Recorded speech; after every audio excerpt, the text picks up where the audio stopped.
नमस्कार। आज राजस्थान का एक बड़ा महत्वपूर्ण टॉपिक हम पढ़ने वाले हैं। राजस्थान के प्रमुख दुर्ग। काफ़ी सारे क्वेश्चन बन जाते हैं यहाँ पर। काफ़ी महत्वपूर्ण क्वेश्चन बने हैं। कौन कौन से टॉपिक में क्या क्या बने हैं सभी को साथ साथ लेके मैं बताता रहूँगा आप लोगों को। चलिए तो शुरू करते हैं आज का टॉपिक, राजस्थान के प्रमुख दुर्ग यानी किले।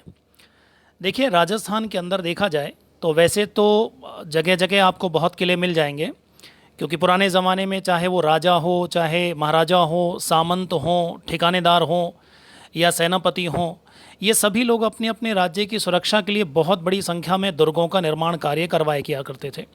ठीक है, तो आप देखें यहाँ पर अगर हम कौटिल्य की बात करें, चाणक्य जिसको कहा जाता है, असल में नाम तो खैर इसका विष्णुगुप्त था, लेकिन विष्णुगुप्त के साथ साथ हम इसको कुटिल चाल चलने में माहिर होने के कारण कौटिल्य भी कहते हैं। इसका एक नाम और भी हमको मिलता है, चाणक्य। चाणक्य कहते हैं कि इनके पिता का नाम चाण था, चाण का पुत्र होने की वजह से हम इनको चाणक्य के नाम से जानते हैं। ठीक है, चलिए तो कौटिल्य ने अपनी एक पुस्तक लिखी थी, अर्थशास्त्र। एक चीज़ मैं आपको और बताता हूँ, यहाँ पे काफ़ी महत्वपूर्ण प्रश्न एक और बनता है।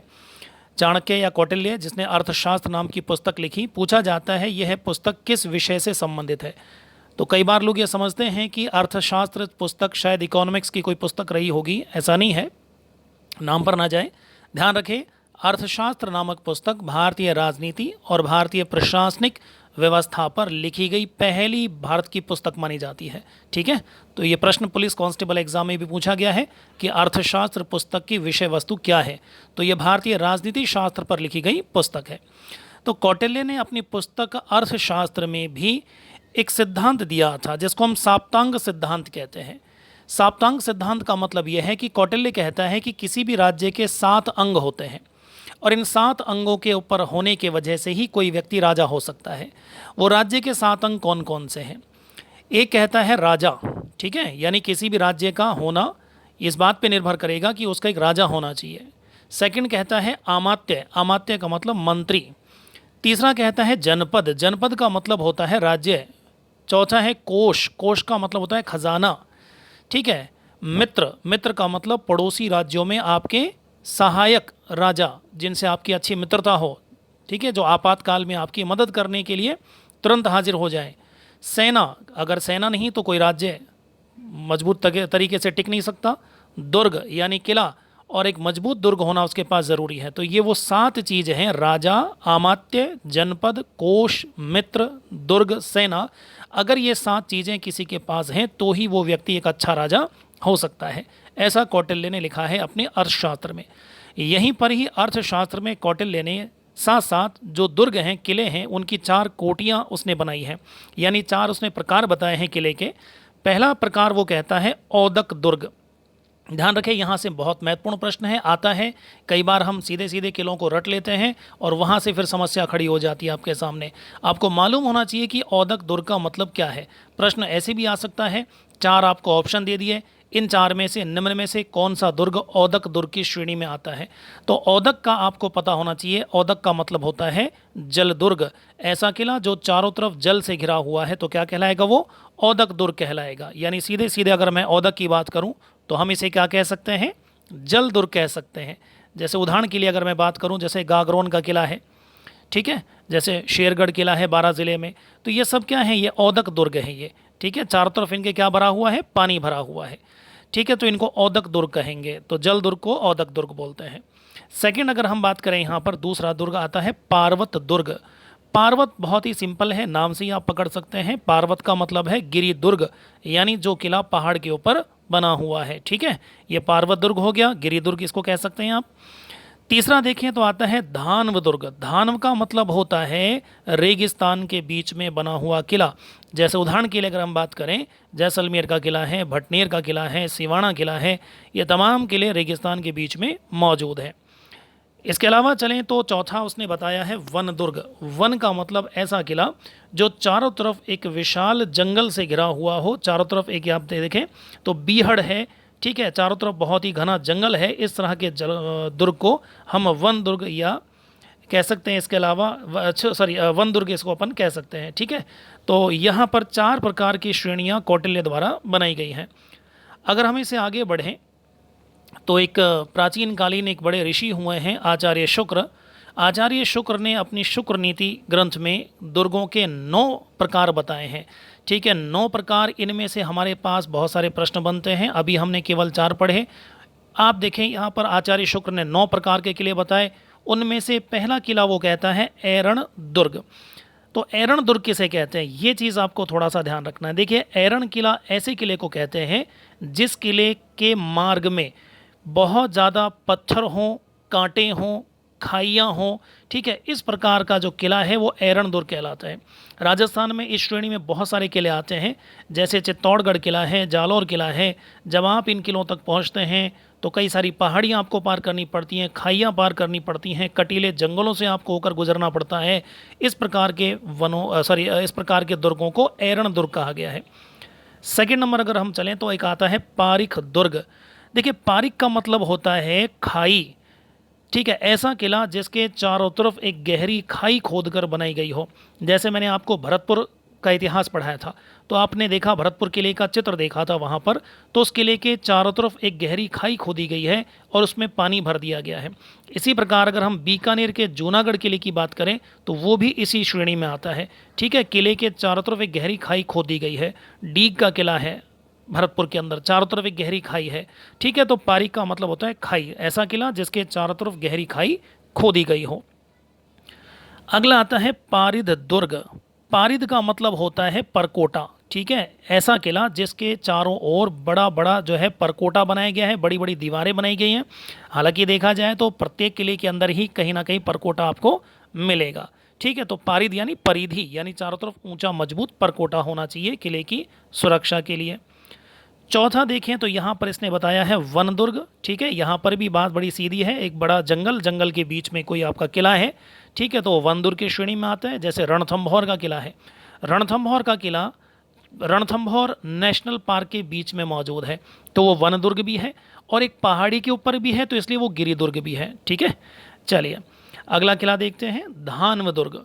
आचार्य शुक्र धान दुर्ग वही रेगिस्तान, जैसे मैंने कहा जैसलमेर का किला है, सिवाना किला है, भटनेर किला है, ये किले चारों तरफ रेगिस्तान से घिरे हुए हैं।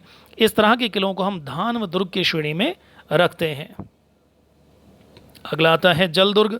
ठीक है, अभी हमने बात करी जल दुर्ग, जल दुर्ग को ही हम औदक दुर्ग भी कह देते हैं, ऐसा किला जो चारों तरफ जल से घिरा हुआ है। ठीक है, उसके बाद देखें गिरि दुर्ग, गिरि की हम बात कर चुके हैं, ऐसा किला जो पहाड़ के ऊपर बना हुआ है, जिसको चाणक्य ने पार्वत नाम दिया है, हम इसको गिरि दुर्ग भी कह सकते हैं। पहाड़ के ऊपर बने किले, राजस्थान में सबसे बड़ी संख्या गिरि दुर्ग की ही आपको देखने को मिलेगी। एक आता है सैन्य दुर्ग। देखिए, सैन्य दुर्ग ऐसे किले को कहेंगे जिसमें युद्ध की व्यूह रचना में चतुर सैनिक रहते हों। ठीक है, ऐसे सैनिक जो युद्ध की व्यूह रचना रचने में माहिर हैं और किले की सुरक्षा करने में तत्पर रहते हैं, ऐसे किले को सैन्य दुर्ग कहते हैं। एक और आता है अंतिम, जिसको हम सहाय दुर्ग कहते हैं। देखिए, सहाय दुर्ग की परिभाषा में बताया जाता है कि ऐसा किला जिस किले की सुरक्षा में शूरवीर और सदा अनुकूल रहने वाले बांधव लोग रहते हों। ठीक है, यानी कहने का मतलब ये हुआ कि उस किले की सुरक्षा के लिए शूरवीर सैनिक हमेशा उस किले में तैनात रहते हों, तो ऐसे किले को सहाय दुर्ग के नाम से जाना जाता है। ठीक है, चलिए अब उसके बाद हम एक चीज़ और कर लेते हैं। अगर मान लीजिए कोई प्रश्न आपसे ये बन जाए कि हमारे यहाँ पर सबसे ये 9 किले हैं, इन 9 किलों में सबसे बढ़िया ताकतवर किला या सबसे मजबूत किला कौन सा माना जाता है, तो आपका जवाब होना चाहिए गिरि दुर्ग। ध्यान रखें, सबसे मजबूत किला कौन सा माना जाता है, गिरि दुर्ग माना जाता है इन 9 में से। चलिए, तो ये एक प्रश्न बन जाता है यहाँ से, ये पुलिस कांस्टेबल में आरएएस में इस प्रश्न को पूछा गया है, सबसे मजबूत किला कौन सा माना गया है, गिरि दुर्ग, क्योंकि आप ऊंचाई पर रहते हैं, दुश्मन नीचे हिस्से पर रहता है। अगर आप ऊंचे हिस्से पर हैं, गिरि दुर्ग के अंदर हैं, तो आप ताकतवर हैं और दुश्मन कमज़ोर पड़ जाएगा जो नीचे है। ठीक है, चलिए, तो ये तो हो हमारे दुर्गों के प्रकार। अब देखिए, हमारे राजस्थान में मुख्य तौर पे देखें तो 4 प्रकार के किले हम पढ़ने वाले हैं। एक तो होता है गिरि दुर्ग, जो पहाड़ के ऊपर बने हुए हैं, सबसे पहले मैं उन्हीं से शुरुआत कर रहा हूँ। सेकंड नंबर हम यहाँ पे लेंगे राजस्थान में जो जल दुर्ग होंगे। ठीक है, थर्ड नंबर हम लेंगे स्थल दुर्ग और चौथे नंबर पे आएंगे धानव दुर्ग, रेगिस्तान के बीच में बने हुए किले। सबसे पहले मैं यहाँ पर आपके लिए शुरू कर रहा हूँ राजस्थान के प्रमुख गिरि दुर्ग, ऐसे किले जो पहाड़ के ऊपर बने हुए हैं। ठीक है, चलिए तो शुरू करते हैं। सबसे पहला किला, गढ़ तो चित्तौड़गढ़, बाकी सब गढ़ैया। ठीक है, अबुल फजल ने चित्तौड़गढ़ किले के बारे में ये शब्द कहे थे। तो इस तरीके से अगर हम बात करें राजस्थान का गौरव, दुर्गों का सिरमौर, तो ये हमारा किला कहलाता है चित्तौड़गढ़ का किला। चित्तौड़गढ़ किला जिसको चित्रकूट किला भी कहते हैं, इस किले का निर्माण कार्य मैं आपको इतिहास में बता चुका हूँ, थोड़ा सा फिर रिपीट करूँगा। चलिए तो शुरू करते हैं चित्तौड़गढ़ किले को। ये तस्वीर चित्तौड़गढ़ किले की आपको नज़र आती है, चित्तौड़गढ़ किले की प्राचीर नज़र आती है। चित्तौड़गढ़ किले के अंदर देखें तो यहाँ पर आपको नज़र आ रहा है विजय स्तंभ, ठीक है, ये विजय स्तंभ आपको दिखाई यहाँ पे दे रहा है। चलिए तो शुरू करते हैं चित्तौड़गढ़ किले को। सबसे पहले देखें तो चित्तौड़गढ़ किला, इसे हम बोलते हैं राजस्थान का गौरव, आप मेवाड़ का गौरव भी कह सकते हैं। दोनों प्रकार से प्रश्न बन सकता है, दोनों ही जवाब ठीक है। हम इसे बोलते हैं दुर्गों का सिरमौर, ठीक है। तमाम जितने भी किले हैं राजस्थान के, उन सभी में ये सिरमौर है, सबसे ऊपर है, ठीक है। उसके अलावा चलें तो क्षेत्रफल की दृष्टि से यह राजस्थान का सबसे बड़ा किला है। आपको यहाँ पता होना चाहिए इसका जो कुल क्षेत्रफल है वो टोटल आता है 28 वर्ग किलोमीटर, 28 वर्ग किलोमीटर इसका कुल क्षेत्रफल है, ठीक है। और यहाँ पर अगर हम बात करें तो इसकी लंबाई चौड़ाई, लंबाई के हिसाब से देखें तो ये सबसे लंबा किला माना जाता है। अगर हम किस किले की बात करें तो दो नदियाँ हमको मिलती हैं, एक गंभीरी और एक बेड़च। इन दोनों नदियों के संगम पर एक पठार है और इस पठार का नाम है मेसा का पठार, ये चीज़ आपको ध्यान रखनी है। तो गंभीरी और बेड़च दो नदियां मिलती हैं, ठीक है, इस तरीके से, और उन दोनों नदियों के संगम पर बीच में मेसा का पठार, और उस मेसा के पठार के ऊपर बना हुआ है यह है चित्तौड़गढ़ का किला, ठीक है। इसके अलावा देखें तो एक प्रश्न और बड़ा महत्वपूर्ण यहाँ बनता है, राजस्थान का सबसे बड़ा लिविंग फोर्ट। लिविंग फोर्ट से मतलब है हमारा कि जिसके अंदर आज भी एक बड़े पैमाने पे आबादी निवास करती है, ठीक है। चित्तौड़गढ़ किले में अंदर चलें तो एक बड़ा गांव का गांव बसा हुआ है, जैसलमेर किले में चलें तो एक बहुत बड़ी आबादी निवास करती है। ऐसे राजस्थान में कई किले हैं, अजमेर का तारागढ़ किला है, किले के अंदर बहुत बड़ा आबादी निवास करती है, ठीक है। लेकिन अगर प्रश्न ये बने कि राजस्थान का सबसे बड़ा लिविंग फोर्ट है तो आपका जवाब होगा चित्तौड़गढ़ का किला, ठीक है। चलिए और आगे देखते हैं।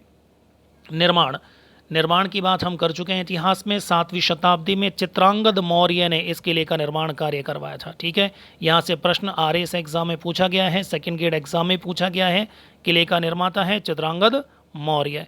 राजस्थान के सबसे प्राचीनतम गिरिदुर्गों में सबसे पहला गिरिदुर्ग चित्तौड़गढ़ किला ही माना जाता है। उसके अलावा चलें तो यहाँ पर देखिए, मैंने आपको बताया था किला ज़रूर चित्रांगद मौर्य ने बनवाया था, लेकिन आगे चलकर जब यहाँ पर मान मौर्य नामक शासक शासन कर रहा था तो उस वक्त मेवाड़ के शासक थे बप्पा रावल। बप्पा रावल ने मान मौर्य से यह किला 734 ईस्वी में छीन लिया था। मैंने आपको मेवाड़ के इतिहास के वीडियो में बता दिया है। बप्पा रावल ने अपने गुरु हारीत ऋषि के कहने पर चित्तौड़गढ़ किले पर आक्रमण किया था और इस किले को जीत लिया था, ठीक है। चलिए अगला देखते हैं। यहाँ पर देखिए, यहाँ बप्पा रावल ने चित्तौड़गढ़ किले को जीतकर मेवाड़ में मिला लिया था। लेकिन आगे अगर हम चलें तो 11वीं शताब्दी में कुछ समय के लिए यह किला, लगभग कह सकता हूँ कि एक शताब्दी, पूरी 11वीं शताब्दी लगभग, यह किला परमार वंश के राजा मुंज के कब्जे में रहा। परमार जो कि मध्य प्रदेश का जो मालवा क्षेत्र है, मालवा के शासक हुआ करते थे, और इन्हीं परमार वंश के शासकों में राजा मुंज के पश्चात एक शासक मिलते हैं हमको, जिनका नाम हमको मिलता है राजा भोज। राजा भोज ने भी चित्तौड़गढ़ किले पर अपना अधिकार जमाए रखा था, और इसी दौरान राजा भोज ने चित्तौड़गढ़ किले में एक मंदिर भी बनवाया था। उस मंदिर की बात मैं आपसे करने वाला हूँ, अभी मेवाड़ के इतिहास में पढ़ा चुका हूँ, समिद्धेश्वर मंदिर, ठीक है। उसके अलावा चलें तो गुजरात के एक बड़े प्रतापी शासक हुए हैं सिद्धराज जयसिंह। सिद्धराज जयसिंह ने भी 11वीं शताब्दी में इस किले पर अपना अधिकार बनाया था। लेकिन उसके पश्चात चलें 12वीं शताब्दी में, तो 12वीं शताब्दी के अंत तक गुहिल वंश के शासकों ने इस किले पर पुनः अधिकार कर लिया, ठीक है। तो आप देखें यहाँ पर गुहिल वंश के शासकों से बीच में लगभग 100 साल तक लगभग यह किला छिन गया था, और इस दौरान यहाँ पर मालवा के परमार और गुजरात के चालुक्य वंश के शासकों का अधिकार रहा था। और 12वीं शताब्दी के अंत तक गुहिल वंश के शासकों ने पुनः इस किले पर अपना कब्जा जमा लिया। इसके पश्चात चलें तो देखिए, चित्तौड़गढ़ किले के साके बहुत महत्वपूर्ण हैं। इन साकों को मैं आपको पढ़ा चुका हूँ, ठीक है, पूरा डिटेल हम पढ़ चुके हैं। प्रथम साका 1303 ईस्वी में हुआ था। रानी पद्मिनी को प्राप्त करने के लिए अलाउद्दीन खिलजी ने किले पर हमला किया। रावल रतन सिंह से केसरिया किया, रानी पद्मिनी ने जौहर किया। अलाउद्दीन खिलजी ने किले का नाम बदलकर खिजराबाद अपने पुत्र के नाम पर रख दिया था। तो यह पहला साका हुआ था 1303 ईस्वी में। दूसरा साका 1534 ईस्वी में, देखा जाए तो साका एग्जैक्ट हुआ था मार्च 1535 ईस्वी में, ठीक है। हमला तो 34 में हुआ था, लेकिन साका हुआ था मार्च 1535 ईस्वी में। यहाँ इस साके की अगर हम बात करें, ठीक है, साके की अगर हम बात करें तो यहाँ पर मेवाड़ की रानी उस वक्त हाड़ा रानी कर्मावती थी, जिसने के जौहर किया। और देवलिया ठिकाना, आजकल जिसको हम प्रतापगढ़ कहते हैं, इसको देवलिया ठिकाना कहते थे। यहाँ के ठाकुर रावत बाग सिंह के नेतृत्व में राजपूतों ने केसरिया किया था। और इस प्रकार गुजरात के सुल्तान बहादुर शाह ने यहाँ पर हमला करके किले को जीत लिया था। इसके बाद तीसरा साका हुआ था फरवरी 1568 ईस्वी में। अकबर ने आक्रमण किया था। मेवाड़ के शासक महाराणा उदय सिंह चित्तौड़गढ़ किले की जिम्मेदारी जयमल पत्ता को सौंपकर स्वयं कुंभलगढ़ की ओर निकल गए थे और पीछे से अकबर ने इस किले को जीत लिया था। 25 फरवरी 1568 के दिन किले में साका हुआ था और किले पर अकबर का पूर्णतः कब्जा हो गया था, ठीक है।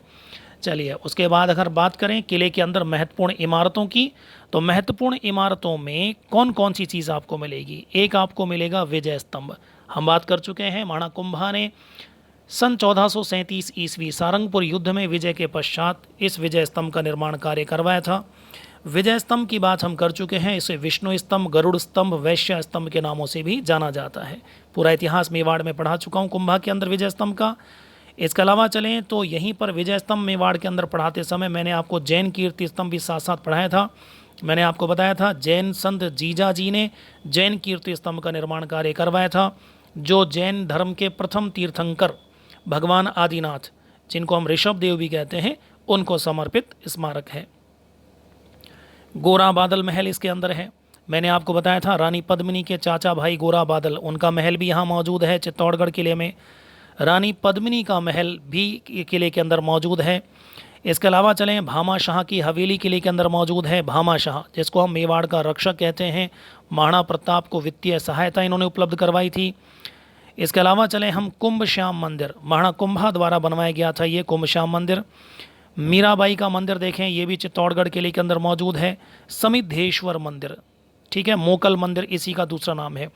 देखिए, मैंने अभी आपसे कहा था कि 11वीं शताब्दी में मालवा के परमार वंश के शासक राजा भोज का चित्तौड़गढ़ किले पर अधिकार था और इसी दौरान राजा भोज ने चित्तौड़गढ़ किले में एक मंदिर बनवा दिया था। इसको हम बोलते हैं समिद्धेश्वर मंदिर, ठीक है। और इसी को आगे चलकर मेवाड़ के शासक महाराणा मोकल, जो कि कुंभा के पिताजी थे, महाराणा मोकल ने इस मंदिर का पुनर्निर्माण करवाया था, जीर्णोद्धार करवाया था। इस वजह से हम इसको मोकल मंदिर के नाम से भी जानते हैं। वैसे देखा जाए तो ये शिव जी का मंदिर है। आगे बढ़ते हैं तो एक मंदिर और हमको मिलता है, तुलजा भवानी का मंदिर। इसके अलावा चलें तो इस चित्तौड़गढ़ किले में एक और मंदिर है, अद्भुत जी का मंदिर। लेकिन आजकल लोग बिगड़े हुए बोल में अद्भुत जी का मंदिर उसको बोल देते हैं, जो कि इसी का बिगड़ा हुआ शब्द है, ठीक है। मूल नाम है अद्भुत जी का मंदिर, बिगड़ा हुआ नाम अद्भुत जी का मंदिर चित्तौड़गढ़ किले में है।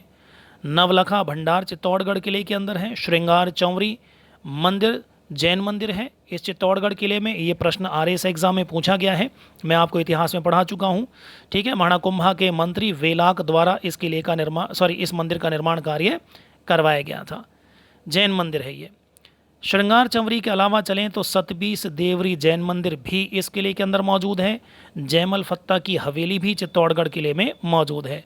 जयमल फत्ता जो चित्तौड़गढ़ किले के तीसरे युद्ध में लड़ते हुए वीरगति को प्राप्त हुए थे।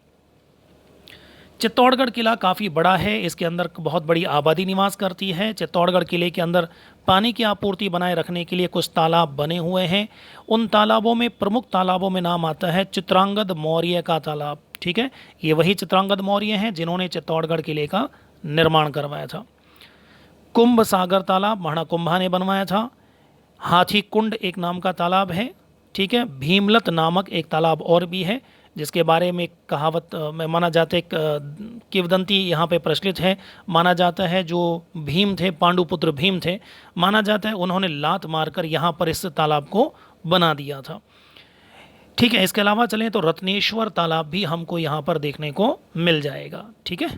चलिए, चित्तौड़गढ़ किले की अगर हम बात करें तो चित्तौड़गढ़ किले में प्रवेश करने के लिए आपको 7 दरवाजे पार करने पड़ते हैं।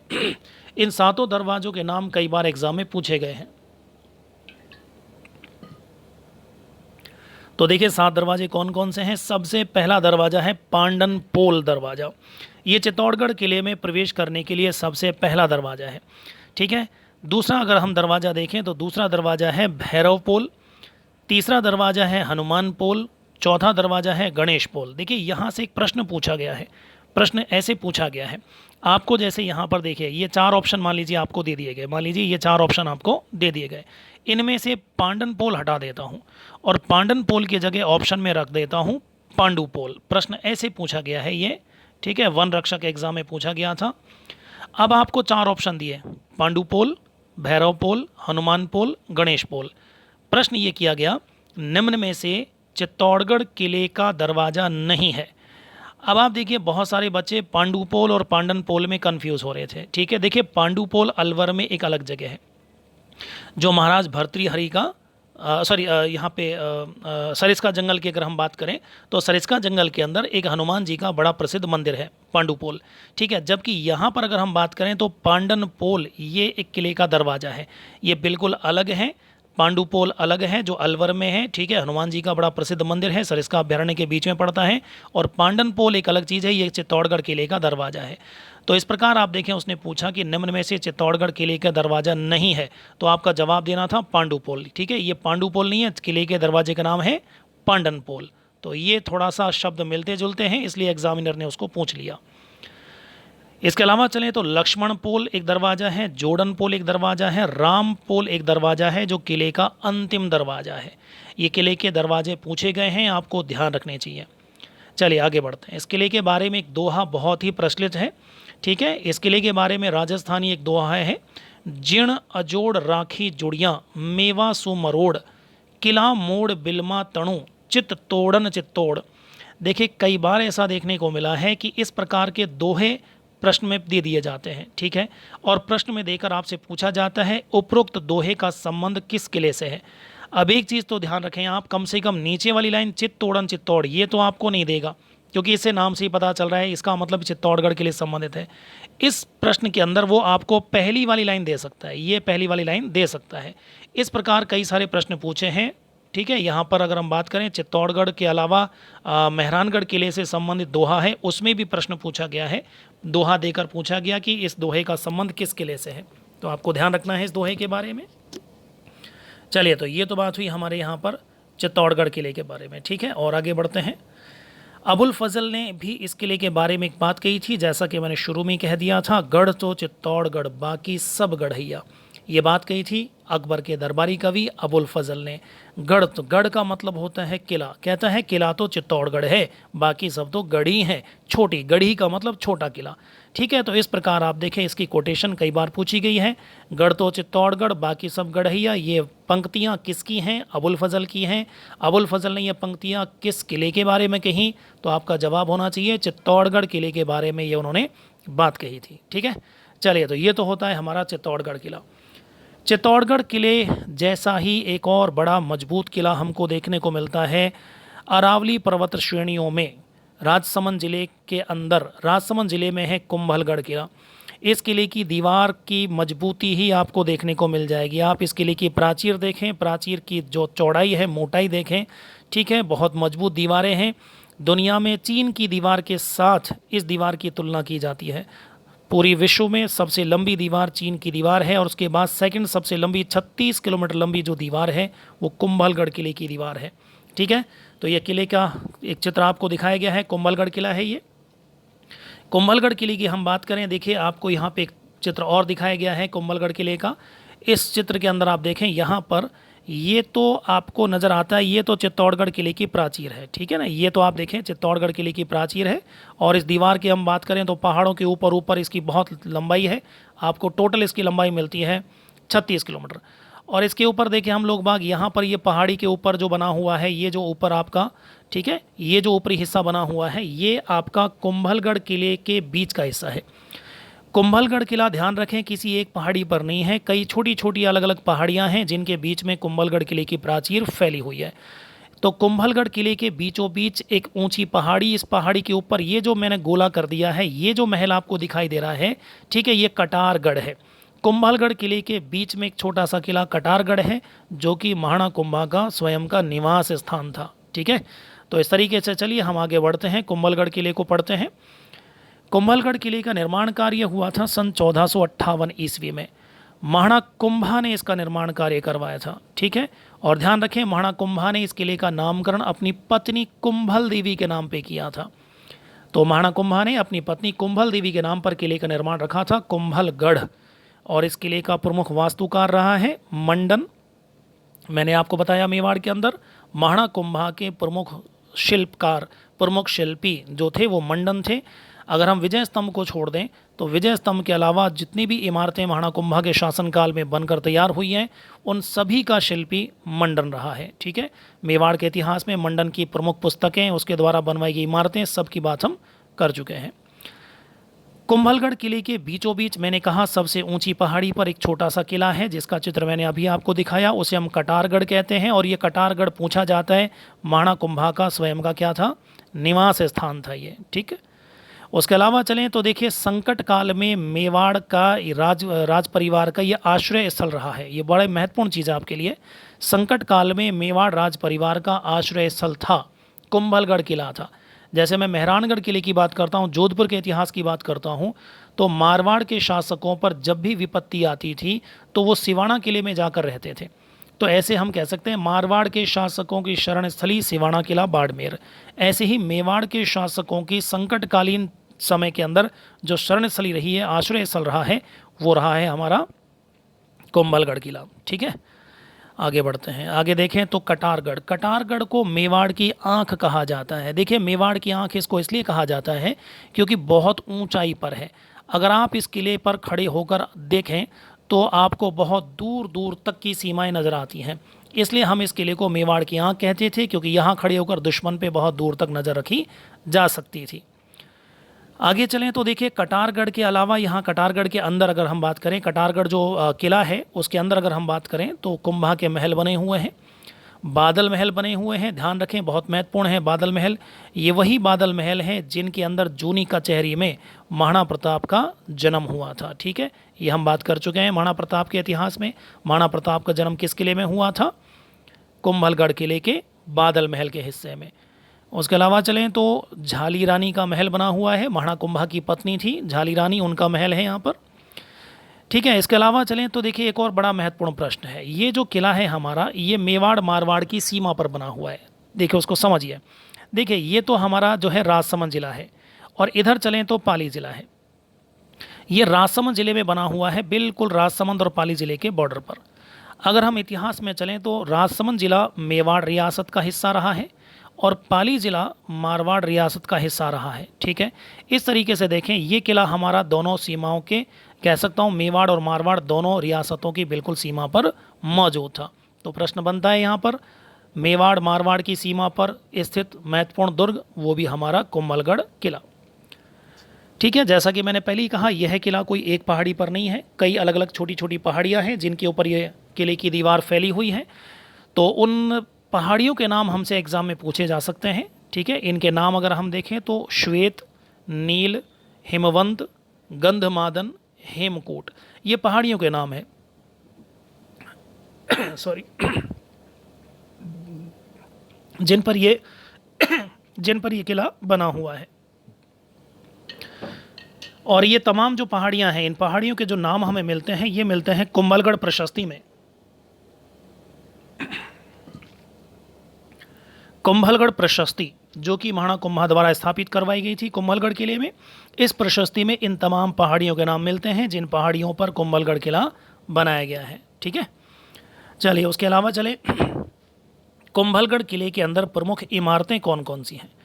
तो उनमें देखिए एक तो बड़ा महत्वपूर्ण है कुंभ श्याम का मंदिर जो कि खुद महाराणा कुंभा द्वारा बनवाया गया था, इसकी बात हम आपसे कर चुके हैं इतिहास के अंदर। झाली बाव, देखिए यहाँ पे मैं आपको बता देता हूँ, राजस्थान ज्योग्राफी में बावड़ियाँ पढ़ाऊँगा मैं आपको। देखिए हमारे यहाँ पर बावड़ी होती हैं, बावड़ी का मतलब होता है स्टेप वेल, स्टेप वेल का मतलब होता है सीढ़ीदार कुएँ। तो प्राचीन काल में हमारे यहाँ पे सीढ़ीदार कुएँ बनाए जाते थे जिन्हें बावड़ी कहते हैं, और राजस्थान में बावड़ी को बाव भी कह देते हैं, ठीक है। तो रानी झाली ने यहाँ पर एक बावड़ी बनवाई, उस बावड़ी को हम झाली बाव के नाम से भी जानते हैं। मामादेव का कुंड इस किले में है, ये वही मामादेव का कुंड है जिस स्थान पर महाराणा कुंभा की हत्या हुई थी। महाणाकुंभा की हत्या खुद उनके पुत्र ऊदा के द्वारा की गई थी और वो हत्या इसी मामादेव कुंड के पास ही की गई थी। इसके अलावा चलें तो इस किले में उड़ना राजकुमार की छतरी भी मौजूद है। ध्यान रखिए, उड़ना राजकुमार की छतरी, मैंने आपको बताया महाणाकुंभा के पुत्र हैं उड़ना राजकुमार, और मैंने आपको बताया था यहाँ पर सॉरी मैंने थोड़ा यहाँ पे करेक्शन कर देता हूँ। मेवाड़ के शासक रायमल के पुत्र थे पृथ्वीराज सिसोदिया, यानी राणा सांगा के भाई थे पृथ्वीराज सिसोदिया। ठीक है, तो ये जो पृथ्वीराज सिसोदिया है उनकी छतरी है। मैंने आपको इतिहास में पढ़ाया था कि पृथ्वीराज सिसोदिया को उड़ना राजकुमार भी कहते हैं, क्योंकि जब वो घोड़े पर बैठते थे तो उनका घोड़ा हवा से बात करता था, बहुत तेज़ घोड़ा दौड़ाते थे, इसलिए लोग इन्हें उड़ना राजकुमार कहते हैं। उड़ना राजकुमार जिनका वास्तविक नाम हमको मिलता है पृथ्वीराज सिसोदिया। ठीक है, पृथ्वीराज सिसोदिया जो मेवाड़ के शासक महाराणा रायमल के पुत्र हैं और राणा सांगा के भाई हैं। ठीक है, चलिए, तो ये छतरी भी इनकी कुंभलगढ़ किले में है। इसके अलावा देखें, मैंने अभी आपसे कहा कुंभलगढ़ किले की दीवार की लंबाई 36 किलोमीटर है, इसीलिए आप देखें इसकी तुलना होती है चीन की दीवार के साथ। अगर दुनिया में सबसे लंबी कोई दीवार है तो चीन की दीवार है, और उसके बाद सेकंड नंबर अगर सबसे लंबी कोई दीवार है तो वो कुंभलगढ़ किले की दीवार है, जिसकी लंबाई है 36 किलोमीटर। यहाँ पर इसकी लंबाई पुलिस कांस्टेबल एग्जाम में पूछी भी गई है कि कुंभलगढ़ किले की दीवार की लंबाई कितनी है, तो आपका जवाब होगा 36 किलोमीटर। कुंभलगढ़ किले में प्रवेश के लिए हम बात करते हैं 9 दरवाजे हैं। चित्तौड़गढ़ किले में प्रवेश के लिए 7 दरवाजे हैं, तो कुंभलगढ़ किले में प्रवेश के लिए 9 दरवाजे हैं।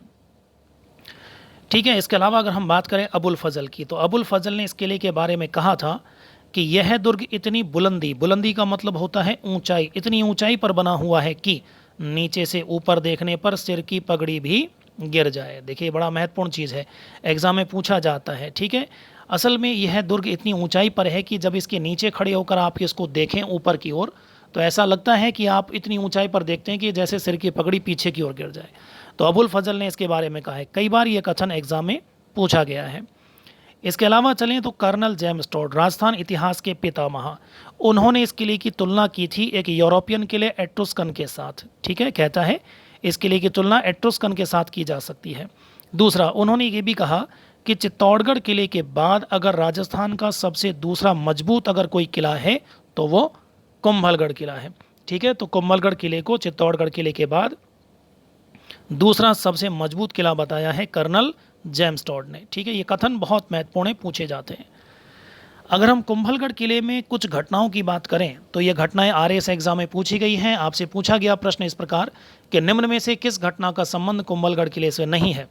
ठीक है, तो इन दो घटनाओं की अगर हम बात करें तो इनमें बड़ी महत्वपूर्ण एक घटना है ऊदा द्वारा कुंभा की हत्या। ऊदा ने अपने पिता कुंभा की हत्या कुंभलगढ़ किले में की थी, मामादेव कुंड के पास 1468 ईस्वी में। इसके अलावा 1537 ईस्वी में चले तो महाराणा उदय सिंह का जो पहला राज्याभिषेक था, प्रथम राज्याभिषेक, वो भी कुंभलगढ़ किले में हुआ था। ठीक है, 1540 में जब उदय सिंह ने चित्तौड़गढ़ किले को जीत लिया था बनवीर को पराजित करके, तो दूसरा राज्याभिषेक उदय सिंह का चित्तौड़गढ़ किले में हुआ था, और प्रथम राज्याभिषेक कहाँ हुआ है? कुंभलगढ़ किले में हुआ है। इसके बाद चलें तो यहाँ पर एक और चीज़ आपको मिल जाएगी, और वो है 9 मई 1540 ईस्वी, महाराणा प्रताप का जन्म। मैंने आपको बता दिया था महाराणा प्रताप का जन्म कुंभलगढ़ किले में बादल महल में जूनी कचहरी में हुआ था। ठीक है, तो महाराणा प्रताप का जन्म भी इसी किले से संबंधित है। चलिए, एक और किला लेते हैं। एक और बड़ा महत्वपूर्ण किला है, और ये किला जोधपुर में आपको मिलेगा, जिसका नाम है मेहरानगढ़ किला। इस किले का आप एरियल व्यू देख रहे हैं इस चित्र के अंदर। इस किले की आकृति मयूर आकार बनाई गई है, मोर के जैसी इस किले की आकृति बनाई गई है, इसीलिए इस किले का नाम मयूरानगढ़ रखा गया था। मयूरानगढ़ से बिगड़कर मेहरानगढ़ हुआ। ठीक है, इसके अलावा देखें तो मोर ध्वजगढ़ भी इस किले का नाम है, गढ़ चिंतामणि भी इसी किले का एक नाम हमको मिलता है। चलिए, तो देखते हैं सभी को। अच्छा, मैं आगे बढ़ूँ उससे पहले एक छोटी सी चीज़ मैं आपको और बता देता हूँ। अगर आप इस चित्र में गौर से पीछे शहर का नज़ारा देखें तो शहर के अक्सर मकान आप देखेंगे, मकानों का रंग आपको हल्का नीला नज़र आएगा। ठीक है, तो ये देखिए जोधपुर के अंदर ये परंपरा है कि मकानों पर हल्का नीला रंग का इस्तेमाल ज़्यादातर किया जाता है, तो इसी वजह से जोधपुर को ब्लू सिटी, नीली नगरी के नाम से भी जाना जाता है। ध्यान रखें, जयपुर को तो बाकायदा जयपुर के महाराजा सवाई राम सिंह सेकंड ने गुलाबी रंग से पुतवाया था, जोधपुर को किसी शासक ने नहीं पुतवाया। ये यहाँ की संस्कृति में है कि यहाँ के लोग रंगाई पुताई में अक्सर नीले रंग का प्रयोग करते हैं। इस वजह से मकानों पर नीला रंग आपको दिखाई दे रहा है और इसी वजह से जोधपुर को हम ब्लू सिटी, नीली नगरी भी हम कहते हैं। चलिए तो शुरू करते हैं। मेहरानगढ़ किला, जोधपुर किला। तो देखिए, जोधपुर किले की जब हम बात करते हैं तो इसका निर्माण हुआ था 12 मई 1459 ईस्वी को। इसकी किले की नींव रखी गई थी और इस किले का जो निर्माता है वो हैं राव जोधा, जिनके नाम पर जोधपुर नगर स्थापित हुआ है। ठीक है। तीसरी महत्वपूर्ण चीज़ यह है कि ये जिस पहाड़ी पर निर्मित है उस पहाड़ी का नाम है चिड़िया टूक नामक पहाड़ी। माना जाता है चिड़िया नाथ नामक एक संत थे जो इस पहाड़ी के ऊपर तपस्या करते थे। उस चिड़िया नाथ नामक बाबा के नाम पर ही इस पहाड़ी का नाम चिड़िया टूक नामक पहाड़ी हो गया था। ठीक है। चलिए तो उसके आगे बढ़ते हैं। किले की आकृति आपको मिलती है मयूराकार। तो मयूराकार होने की वजह से ही देखिए किले के आपको नाम मिलते हैं मोर ध्वजगढ़, मयूरानगढ़, और मयूरानगढ़ से बिगड़कर आज हम इस किले का नाम देखते हैं मेहरानगढ़। इस किले का एक नाम और भी आपको मिल जाएगा, गढ़ चिंतामणि। तो प्रश्न यहाँ से पूछा गया है एग्जाम में, गढ़ चिंतामणि नाम से राजस्थान के किस किले को जाना जाता है? तो ये भी हमारा मेहरानगढ़ जोधपुर का किला है। यहाँ पर देखिए एक बड़ा महत्वपूर्ण कथन है। हमारे बड़े इतिहासकार हुए हैं पंडित गौरीशंकर हीराचंद ओझा। इन्होंने एक पुस्तक लिखी थी अपनी, जोधपुर राज्य का इतिहास। इस पुस्तक में इन्होंने इस लोक विश्वास का उल्लेख किया है कि यदि इस किले की नींव में किसी जीवित व्यक्ति की बलि दी जाए तो वह किला अपने निर्माता के वंशजों के हाथ से नहीं निकलेगा। इसी विश्वास के कारण जोधपुर किले की नींव में राजा राम अथवा राजिया नामक व्यक्ति को जिंदा गाड़ दिया गया था। देखिए एक चीज़ आपको समझनी चाहिए, जोधपुर किले की नींव जब रखी जा रही थी तो माना जाता है यहाँ पर उस किले की नींव रखते समय किसी पुरोहित ने राव जोधा को यह सलाह दी कि यदि इस किले की नींव में किसी व्यक्ति को जीवित गाड़ दिया जाए, यानी किसी व्यक्ति की बलि दे दी जाए, तो यह किला आपके वंशजों के हाथ से कभी भी नहीं निकल पाएगा। इसी कारण राव जोधा ने अपने राज्य में लोगों से मुनादी पिटवा कर एक बात कही कि भाई कौन व्यक्ति है जो इस किले की नींव में अपनी बलि देने को तैयार है। ठीक है। तो यहाँ पर राजा राम या राजिया भांबी एक जाति होती है, तो राजा राम नामक व्यक्ति आता है, कहता है कि साहब मैं अपनी बलि देने को तैयार हूँ। तो राजा राम को इस किले की नींव में जीवित ही जिंदा गाड़ दिया गया था। तभी से इस किले में एक परंपरा पड़ गई थी, हर साल इस किले में मानव की बलि दी जाती थी और यह परंपरा जब तक कायम रही जब तक भारत में नरबलि प्रथा को प्रतिबंधित नहीं कर दिया गया था। ठीक है।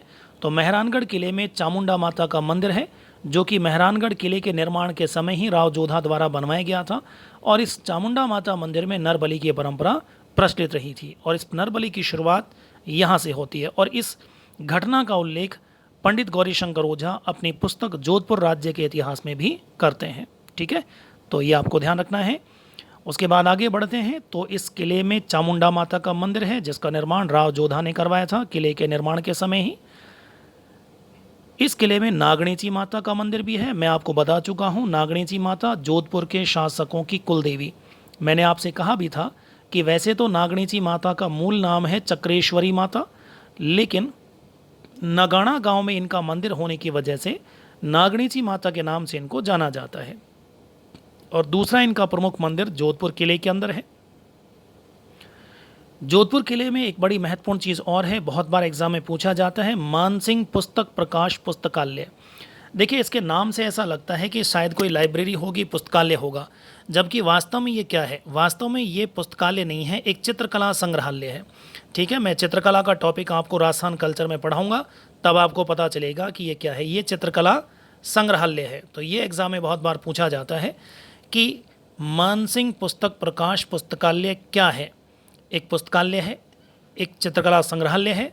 तो ध्यान रखें, इसका जवाब होना चाहिए फिर आपका चित्रकला संग्रहालय है ये। इसी प्रकार का एक प्रश्न जयपुर के अंदर मैं आपको पढ़ाऊंगा, पोथी खाना। कई बार एग्जाम में प्रश्न पूछा गया, पोथी खाना क्या है? अब पोथी खाना नाम सुनते ही आपके हमारे सबके दिमाग में ऐसा लगता है कि पोथी माने ग्रंथ, खाना यानी जगह, यानी कोई पुस्तकालय रहा होगा, जबकि ऐसा नहीं है। पोथी खाना भी क्या है? एक चित्रकला संग्रहालय है। ठीक है। चलिए आगे देखते हैं। अगला यहाँ पर देखें तो तखत विलास नाम का एक प्रसिद्ध महल इस किले के अंदर मौजूद है। दौलत खाना इस किले के अंदर मौजूद है। चोखेलाव महल इसी किले के अंदर मौजूद है। अब बात करते हैं इस किले में प्रमुख तोप की। देखिए इस किले में बहुत बड़ा तोपखाना आज भी मौजूद है। अगर आप किले की दीवार पर जाएं, किले की प्राचीर पर जाएं, तो वहाँ पर लाइन से बहुत सारी तोपें आपको रखी हुई मिल जाएंगी। अगर आप इस तोप को देख पा रहे हैं इस चित्र में, इस तोप का नाम है किल किला। बहुत ही महत्वपूर्ण तोप है। तोप का नाम कई बार एग्जाम में पूछा गया है। ठीक है, तो इन तोपों के नाम पूछे गए। कौन कौन सी तोप किले के अंदर मौजूद हैं, तो देखिए सबसे पहली एक तोप है गजनी खां, एक है शंभू बाण। ये दो तोप हैं, मैं बीच में कॉमा लगा देता हूँ। ठीक है, दोनों एक साथ लिख दी गई हैं। तो ये दो तोप हैं, एक गजनी खां है और एक शंभू बाण है। दो अलग अलग तोप हैं, गजनी खान है, एक शंभू बाण है, एक किल किला है। किल किला का आप चित्र देख रहे हैं यहाँ पर, बहुत ही मशहूर ये तोपें हैं। गजक एक तोप है यहाँ पर, नागपली तोप का नाम है, गुब्बारा है। ठीक है, इसके अलावा चलें हम लोग बाग नुसरत, जमजमा, बिच्छू बाण, कड़क बिजली, मीरक चंग और व्याधि, ये तमाम की तमाम जो है इस किले के अंदर मौजूद तोपें हैं। ठीक है, किले की प्राचीर पर ये सारी तोपें रखी हुई हैं। यहाँ से प्रश्न एग्जाम में पूछा जा चुका है। पटवारी एग्जाम में पूछा गया है, आरएस एग्जाम में पूछा गया है। ठीक है, एग्जाम में पूछा गया है गजक, नागपली, गुब्बारा, नुसरत, ये सब क्या है। ठीक है, ये सब क्या हैं, तो ऑप्शन में आपको दिया गया किले की बुर्ज है। ठीक है, एक वाद्य यंत्र है। ठीक है, एक जो है आभूषण का नाम है, या फिर तोप के नाम है। तो आपको ध्यान रखना है ये सारी की सारी तोपें हैं और ये तोपें मेहरानगढ़ किले में सारी की सारी मौजूद हैं। ठीक है, चलिए उसके बाद चलते हैं आगे। इस किले के पास ही नीचे जसवंत थड़ा बना हुआ है। मैंने आपको जोधपुर के इतिहास में पढ़ा दिया था पूरा का पूरा जो है यहाँ पर इतिहास जसवंत थड़ा का। मैंने आपसे कहा था जोधपुर के शासक महाराजा जसवंत सिंह द्वितीय, उनका यहाँ पर स्मारक बना हुआ है, उनकी छतरी बनी हुई है, टोटली संगमरमर से बनी हुई है। संगमरमर से बनी होने की वजह से हम इसको राजस्थान का ताजमहल भी कहते हैं। ठीक है, चलिए दूसरी बात देखें, एक और बड़ी महत्वपूर्ण। इस किले में पानी की आपूर्ति के लिए दो बड़े बड़े तालाब बने हुए हैं। इन तालाबों के नाम आपके लिए बहुत महत्वपूर्ण हैं।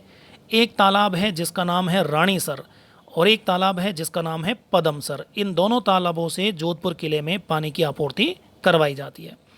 ठीक है, इसके अलावा देखें तो देखिए यहाँ पे एक बहुत ही मशहूर एक कहावत यहाँ इस किले के लिए प्रसिद्ध है, सब ही गढ़ा शिरोमणि अति ही ऊंचो जान, अनड़ पहाड़ा ऊपरा जबरो गढ़ जोधान। ध्यान रखें, ये पंक्ति सीधे सीधे पटवारी एग्जाम में पूछी गई है। ये पंक्ति आपको दी गई और पंक्ति देकर आपसे पूछा गया कि ये कहावत जो है ये किस किले के बारे में कही गई है। तो आपका जवाब होना चाहिए ये है आपका जोधपुर का किला, मेहरानगढ़ किला, जिसके लिए एक पंक्तियाँ कही गई हैं। ठीक है, आज की क्लास में 3 बड़े ये किले हैं।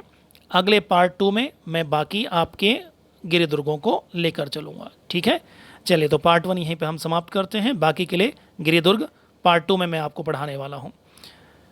चलिए तो सभी का धन्यवाद।